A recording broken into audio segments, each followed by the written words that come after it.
जनाब सूफी बरकत अली लुधियानवी रहमतुल्लाह ताला अलैह आप दे मिजाज शरीफ ते अक्सर शायद कुछ लोग गए होंगे, कदी उन्हां दी किताब पढ़ के वेखो ना, उहदे विच आप दा एक जुमला बड़ा खूबसूरत आपने लिखिया है, बड़ा खूबसूरत।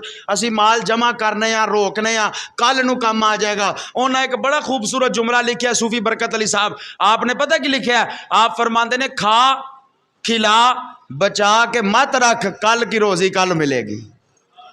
है अल्लाह दे वलियां दा ए दरस है, खा खिला बचा के मत रख, कल की रोजी कल मिलेगी। ए परिंदे जनाब उड़ते ने पे दरख्तां दे उत्ते, उन्होंने जनाब अपने आलने बनाए ने, चुंझ दे विच थोड़ा जिहा राशन लैके आउंदे ने, आप भी खा लेंदे ने। जिहड़े निक्के निक्के बोट हुंदे ने, बच्चे हुंदे ने, उन्हां दे मूँह दे विच भी पा लेंदे ने, सवेरे फिर उड़ जांदे ने। अल्लाह उन्हां नूं भी ते रिज़्क अता फरमांदा ही है ना पिया।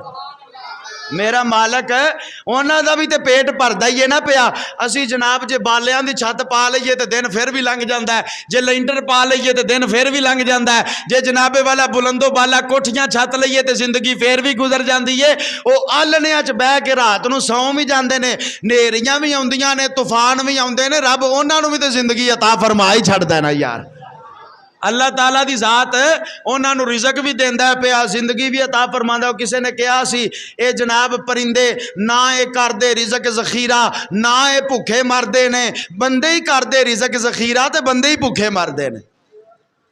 ना ये करदे रिज़क ज़खीरा ते ना ये भुखे मरदे ने, बंदे ही करदे रिज़क ज़खीरा ते बंदे ही भुखे मरदे ने। ये बंदे ही ने जेड़े आंदे ने जोड़ लो बना लो सब कुछ कर लो, तो उधरों जनाब पाबंदियां लग जांदियां ने, तेनों शुगर है मिठा नहीं खाना।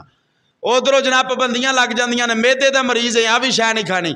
उधरों पाबंदियां लग जांदियां ने, तेनों जनाब ए बीमारी लग गई है, हुण तू ए भी शै जेड़ी है नहीं खानी। अल्लाह ताला दी जात फरमांदे ने जिन्ना चोखा जोड़ के रखेगा मैं तेनों खाण दा मौका ही नहीं देना है।